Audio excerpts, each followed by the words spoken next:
examen de física de septiembre de 2018, la opción A.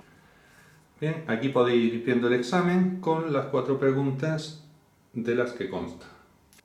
Y que, como siempre, intentaremos solucionar a lo largo de este vídeo. Empezamos ya con el apartado 1. Se nos dice, en primer lugar, analice las siguientes proposiciones razonando si son verdaderas o falsas. 1. Solo las fuerzas conservativas realizan trabajo. No, eso es falso. A ver, aquí estoy aplicando una fuerza no conservativa sobre el borrador y estoy realizando un trabajo, por lo cual no es cierto. Lo que sí ocurre, bueno, que si sobre una partícula solo actúan fuerzas conservativas, pues se conserva la energía mecánica. Y el trabajo de las fuerzas no conservativas será igual al incremento de la energía mecánica. Pero que solo las fuerzas conservativas realizan trabajo es falso como una moneda de 3 euros. Apartado 2. Dice, si sobre una partícula únicamente actúan fuerzas conservativas, la energía cinética de la partícula no varía. Bueno, eso ya lo he dicho. Si sobre una partícula solamente actúan fuerzas conservativas, lo que no varía es la energía mecánica, no la cinética. La energía mecánica es la suma de cinética y potencial. Sobre este rotulador solamente actúa una fuerza conservativa en entras baja, que es la gravedad, la fuerza gravitatoria, y la energía mecánica permanece constante. ¿Qué ocurre? Que conforme pierde potencial, la misma potencial que pierde la gana en cinética. Es decir, tal y como dicen aquí, que la cinética no varíe, eso es falso. Es decir, falsas las dos. Y pasamos ya al apartado B. Se nos dice que la superficie de un planeta de 2000 kilómetros de radio, que yo lo he puesto en metros, 2 por 10 elevado a 6, la aceleración de la gravedad vale 3 metros por segundo menos 2, he puesto menos 1 y en menos 2. Vale. Se nos pide determinar tanto la masa del planeta como la velocidad de escape. Para ello se nos da como dato la constante de la gravitación universal.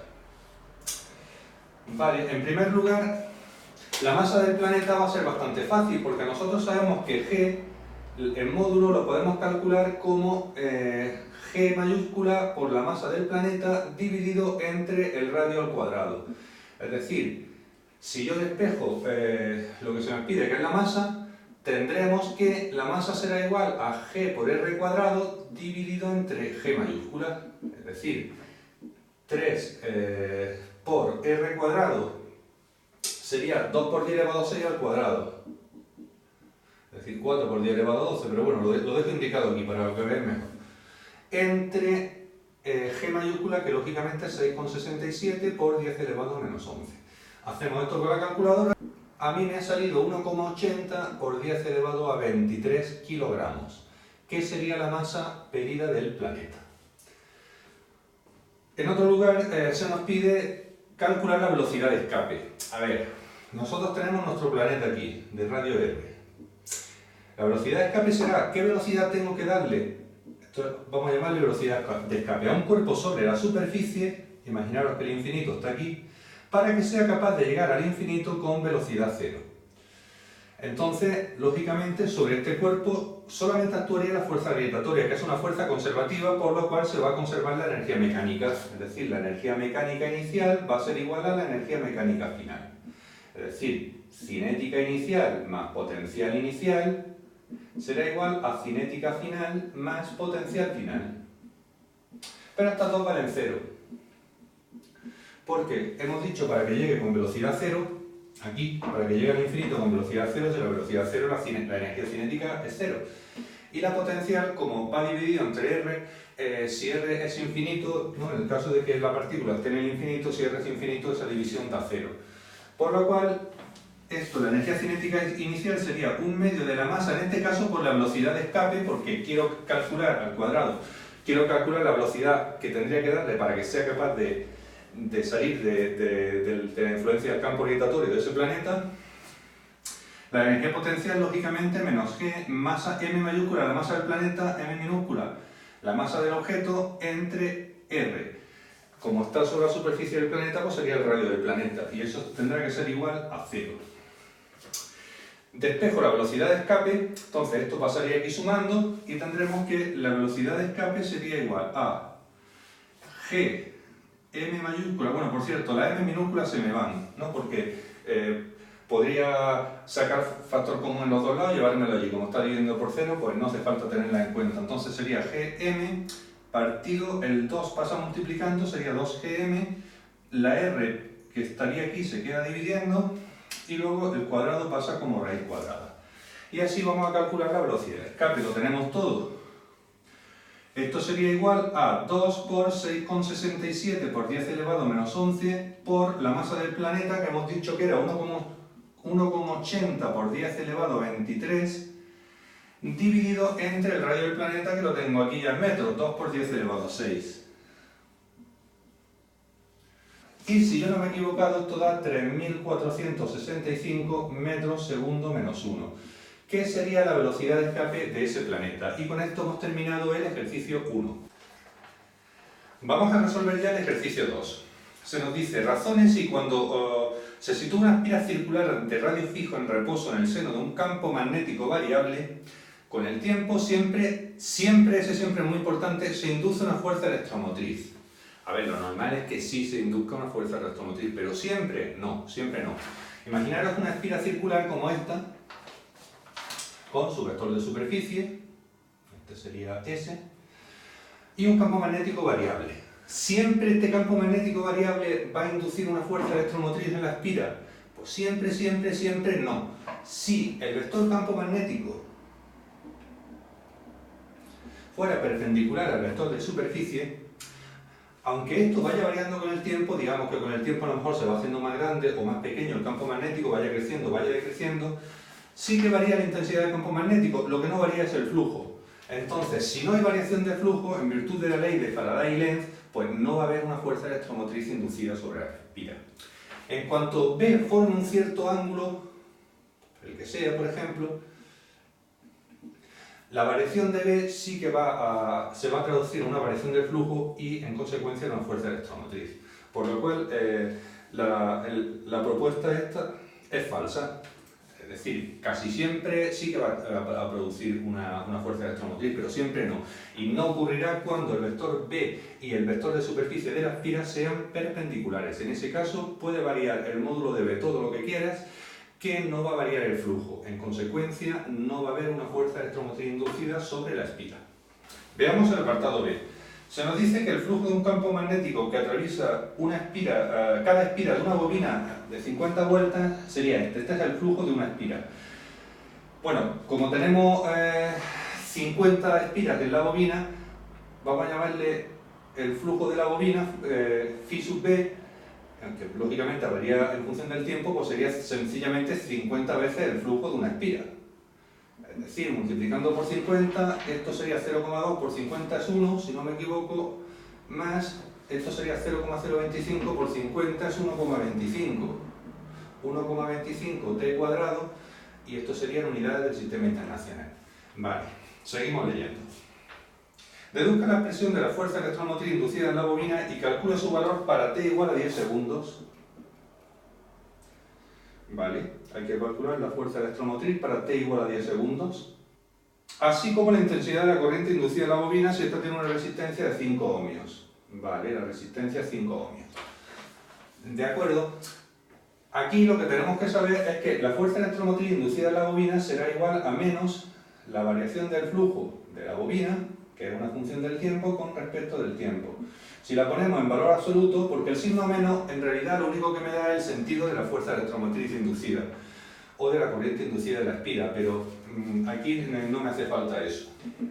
Derivando sería sencillamente la derivada de 1 es 0, y esto sería 2 por 1,25, pues 2,5t. Como se nos pide la fuerza electromotriz a los 10 segundos, pues la fuerza electromotriz para t igual a 10 segundos, pues sería 2,5 por 10, lo que son 25 voltios. Si la resistencia es de 5 ohmios, ¿cuál sería la intensidad de la corriente inducida en la espiral? Bueno, utilizamos la ley de Ohm y la intensidad sería igual a la fuerza electromotriz dividida entre la resistencia. La fuerza electromotriz son 25 voltios y la resistencia hemos dicho 5 ohmios. Bueno, pues la cuenta fácil serían 5 amperios la intensidad de corriente inducida en la espiral.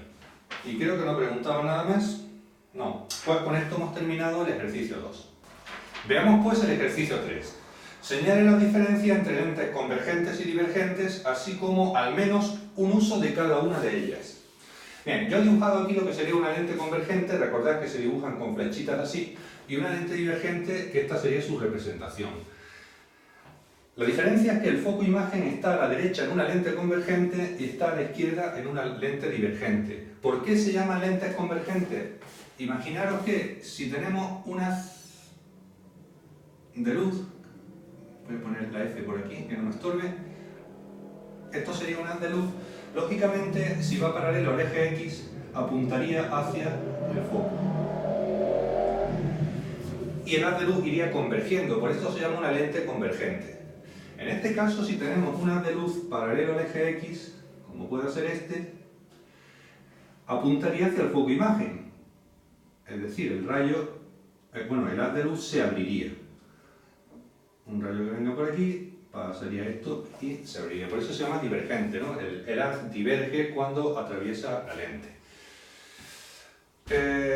Un uso de cada una de ellas, fijaros, esta se puede utilizar para corregir la hipermetropía y esta para corregir la miopía.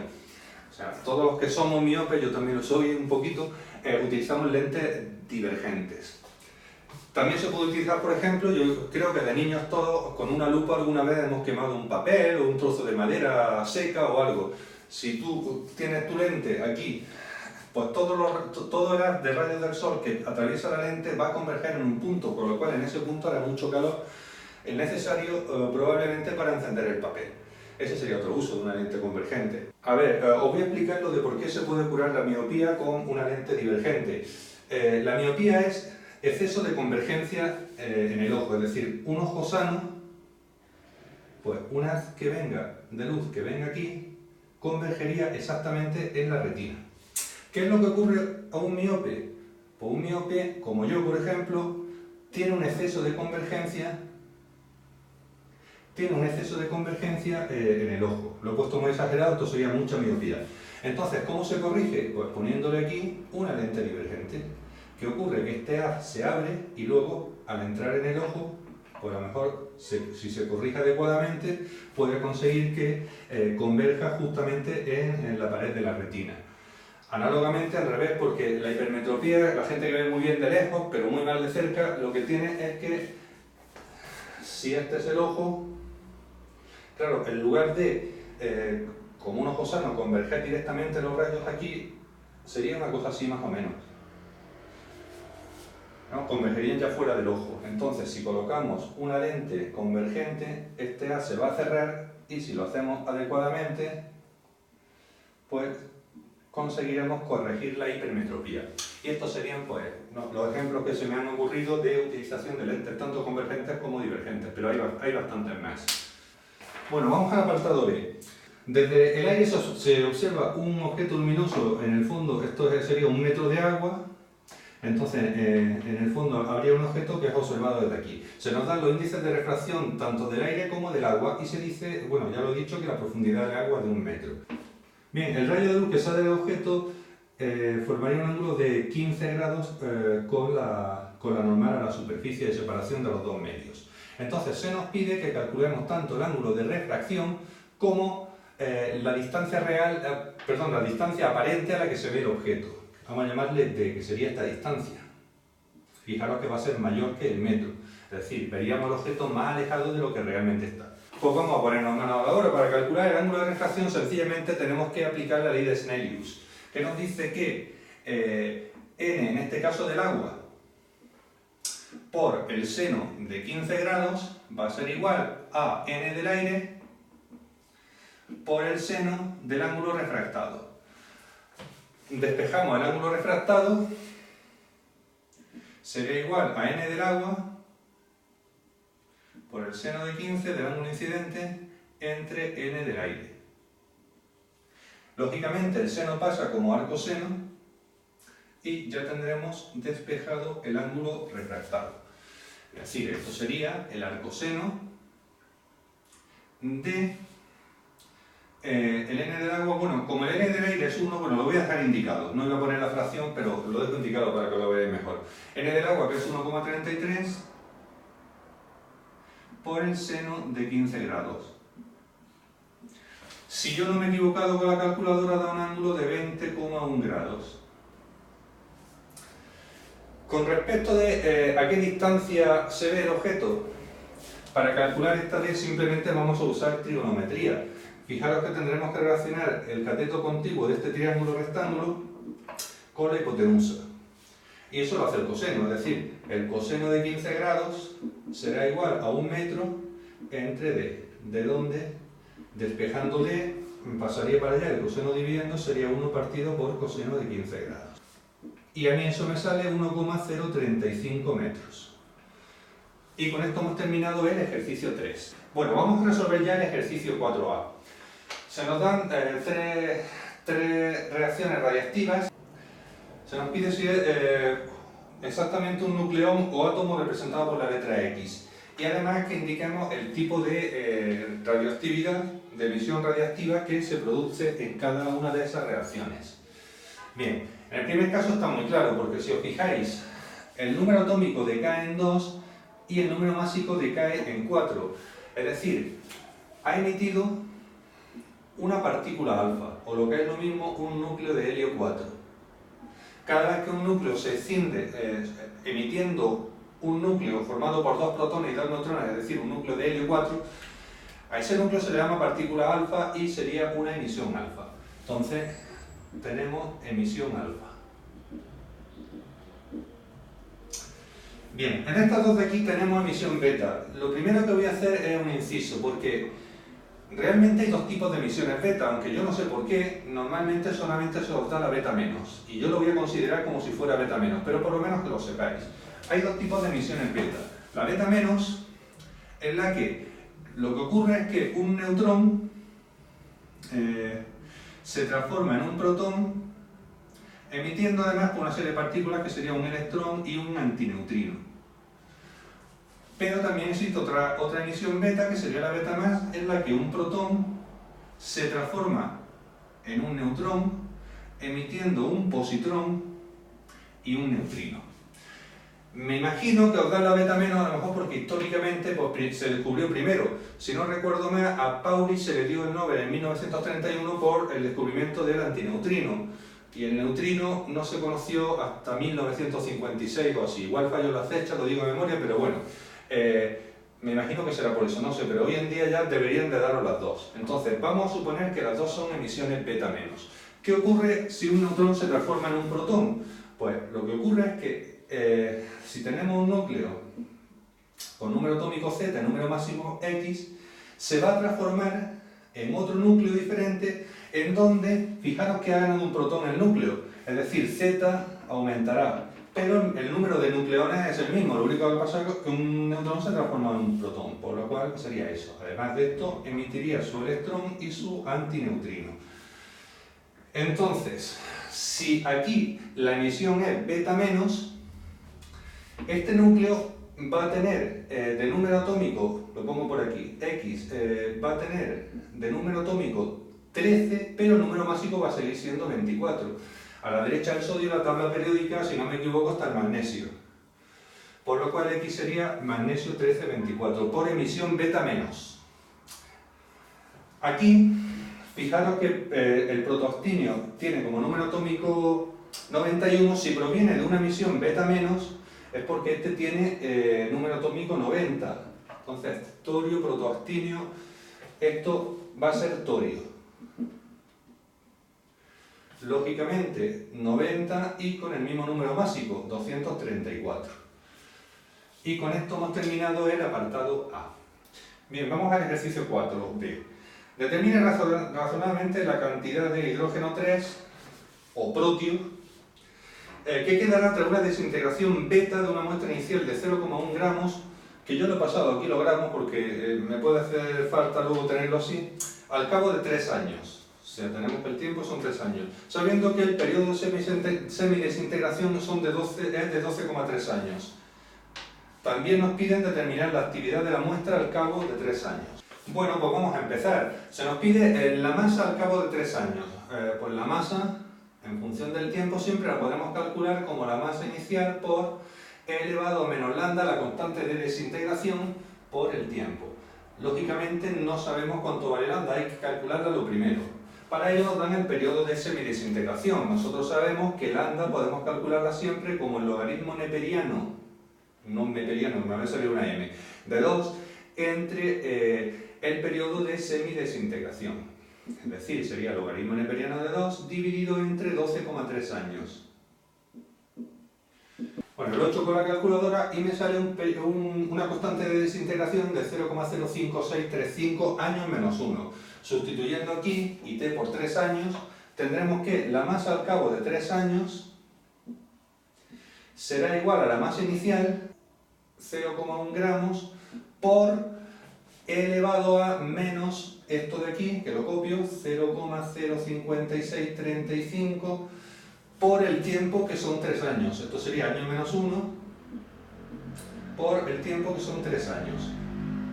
Obviamente los años se nos van y haciendo las cuentas, que yo ya las he hecho, me sale 0,08444 gramos. Es decir, al cabo de 3 años, de 0,10 gramos, pues me quedarían 0,8 y un poquito más, ¿de acuerdo? Bueno, ya solo nos falta calcular la actividad de la muestra a los 3 años, que es lo que se nos pedía. Lógicamente la vamos a calcular como la constante de desintegración, que la he copiado por aquí, por el número de núcleos que nos queden a los 3 años. Esto no lo tenemos y es lo primero que vamos a calcular. Lo que sí tenemos es la masa a los 3 años, que está en gramos, pero lo voy a pasar a kilogramos mejor. Esto sería 8,444 por 10 elevado a menos 2, como es en kilogramos, por 10 elevado a menos 5. 8,444 por 10 elevado a menos 5 kilogramos. De acuerdo. Entonces, antes de nada, el número de núcleos será, si yo divido la masa total, es decir, 8,444 por 10 elevado a menos 5, entre la masa de un núcleo en kilogramos, me dará el número de núcleos radiactivos que tenga. Entonces, yo sé que la masa en UMAS es esta, aquí la tengo. Sería 3,016049 UMAS, que tiene un núcleo, y yo sé que un UMA es esto de aquí, es decir, por 1,67 por 10 elevado a menos 27 kilogramos, que es un UMA. Se nos van los UMAS, se nos van los kilogramos, me queda el núcleo dividiendo en el denominador, que subiría arriba. Si yo no me he equivocado con la calculadora, eso me sale 1,67646 por 10 elevado a 22 núcleos radiactivos al cabo de los 3 años. Ya podemos sustituir aquí, es decir, la actividad sería igual a lambda, que la tengo aquí. Bueno, copio primero todo esto. Bien, he copiado la constante de desintegración, que estaría en año menos 1, es decir, año estaría dividiendo, y he copiado el número de núcleos que nos quedarían en los 3 años. Tendríamos núcleos partidos por año. Lo que ocurre, esto me daría la actividad medida en núcleos que se desintegran cada año, pero la unidad del Sistema Internacional de Actividad es el becquerel, que representa una desintegración, un becquerel representaría una desintegración por segundo. Entonces lo que voy a hacer, en lugar de año, lo voy a pasar un año a segundos. Un año son 365 días, que cada uno tiene 24 horas y cada hora tiene 3.600 segundos. Poniéndolo así ya tendríamos núcleos partidos por segundo, lo que es lo mismo becquerel. Hago esas cuentas con la calculadora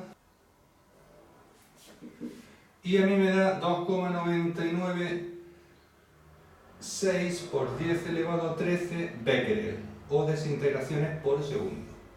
Y con esto hemos terminado el ejercicio 4 y en consecuencia todo el examen.